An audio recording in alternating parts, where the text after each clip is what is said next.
Hey y'all, long time no see. So listen, we are in April. We are 2 weeks away from our last frost date. You see the doggy back there. Y'all see something new? Y'all see this fence? I'm gonna catch y'all up. But I said, let's go ahead and release this video so that y'all can see at least what the garden's looking like right now.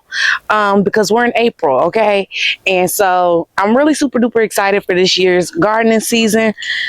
I'm trying to figure out if I'm gonna do 2 videos a week for y'all or just 1. But as we get into the garden, the first thing we got hit with is our peach tree.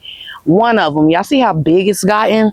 It's really huge and luscious. I'm so excited for the growth of what it's been doing. Unfortunately, we may not get actual peaches this year. And here's the second one. We may not get peaches this year because when they bloomed, we had a frost that came and knocked off all the blooms. Going down the fruit trees, I did get another apple.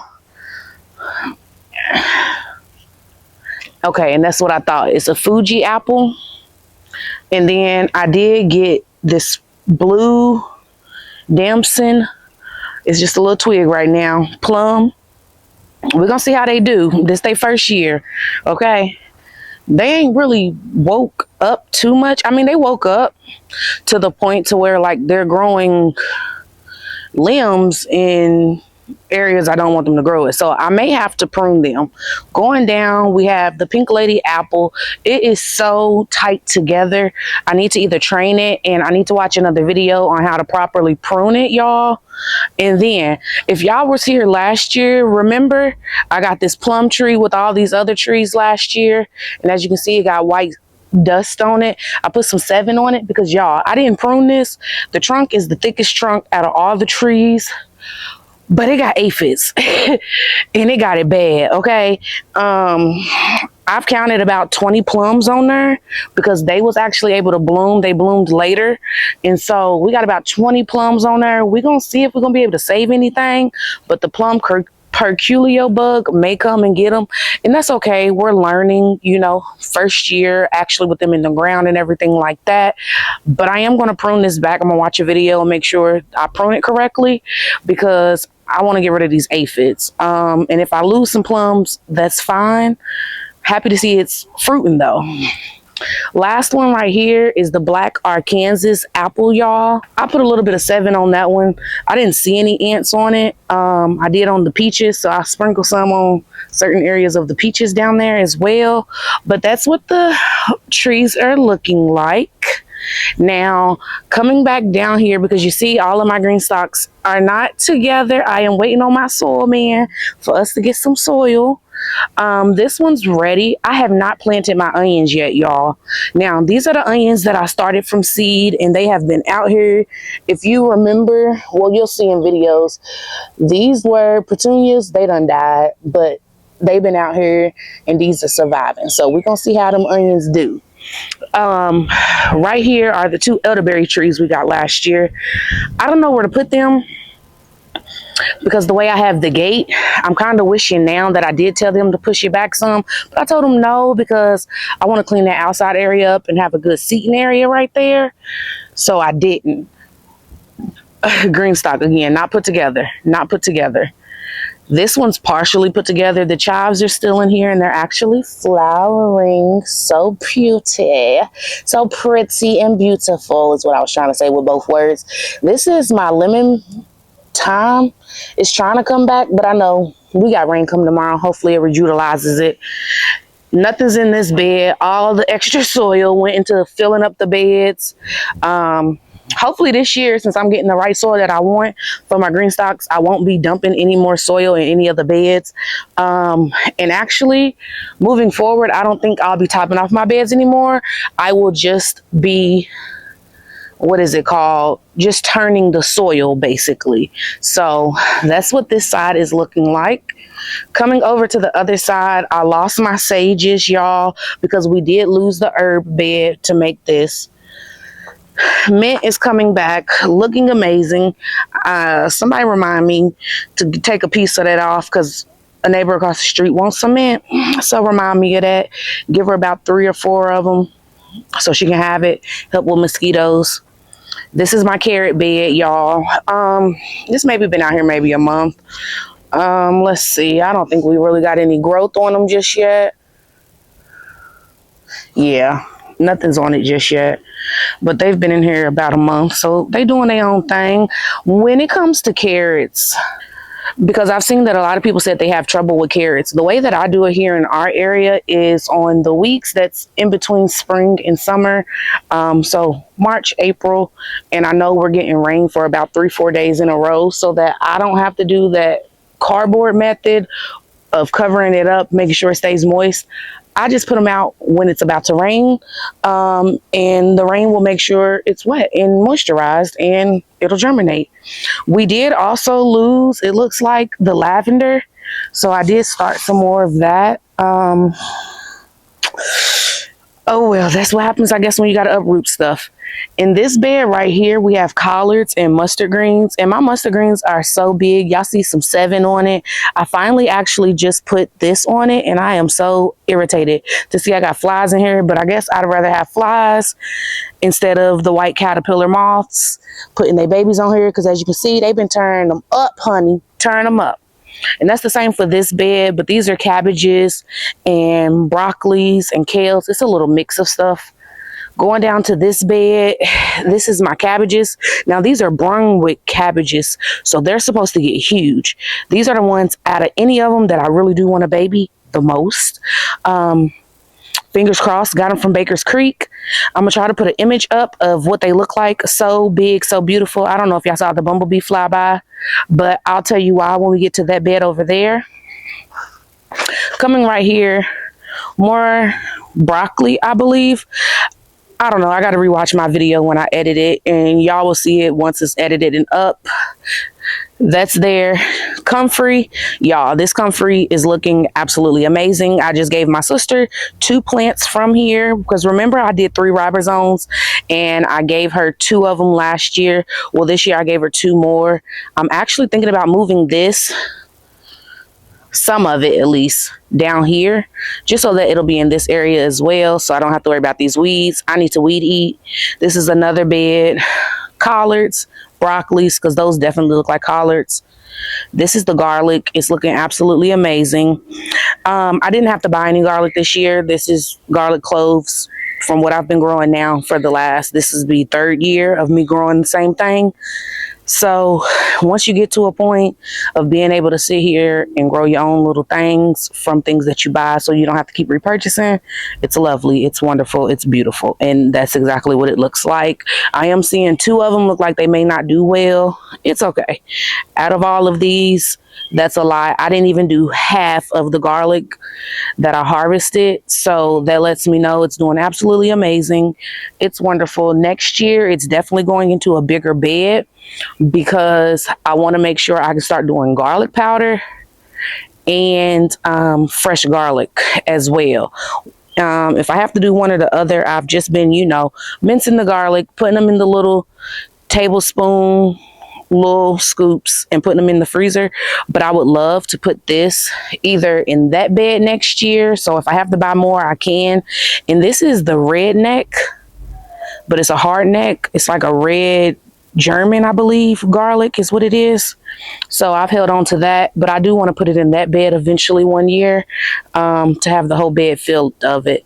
I almost wanted to actually put onions in there, but we're going to put our onions in the green stalks.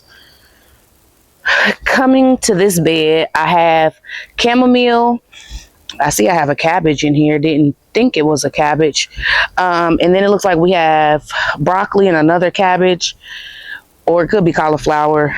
It's one or the other.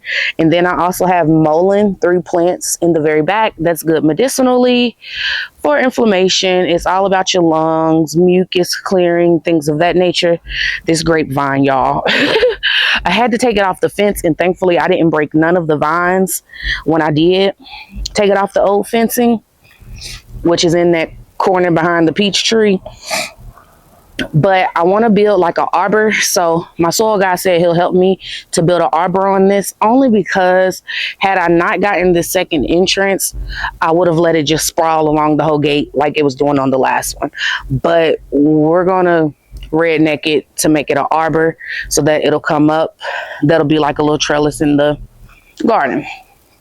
Then I also have rhubarb here, one there and one here. It's totally being shaded out by the grapes right now. A few days ago, oh my gosh, we got grapes on here. Oh my gosh, you guys, this is what happens when you ain't been in your garden for a week. Oh, we're getting grapes this year. Oh my gosh, I'm so excited. If y'all was here last year, y'all know we put these in last year. Oh, I'm such a crybaby. I'm not about to cry though. But oh my gosh, I'm so grateful. Oh God, let me hurry up and get this together because I hope they do so wonderful and amazing. And I just thank you for allowing me to steward this. Why does it look like I have a carrot seed back here? Why does that look like a carrot? I don't know. It may be, but we're just going to go ahead and pull it. And it was. That is so funny. Why is there carrots back here? Oh my goodness. I am super duper excited. Oh my gosh. I got to go tell my sister. Oh, this looks amazing. Okay. Next thing. In this bed is the echinacea from last year that I started from seed. I just moved it from that bed to this one. They're doing fine. And then back here, y'all, so when I started them carnations last year, I did not know that they were perennial. And I believe I talked to y'all about that in an earlier video from different ones that I've done. But that's what these are, is 3 of them. So we're going to be getting carnations for like ever. And if you know me, you know that's my favorite flower. And so I'm just super duper excited. I'm just overjoyed right now. This bed right here is a Mod Podge, I see, because I got weeds in here I need to get out. But if you can also tell, I have spinach in here too, you guys. Now, I think this is borage. It came up by itself. Oh my gosh, I'm so excited about them grapes. That is such a blessing. Oh my goodness. But yeah, that's what's in this bed. I put this little wire over it because I felt like the birds kept picking in here. So that's why it's so sporadic. But I actually did it in an oval. So once I turn the drip on, maybe next week, hopefully more will germinate.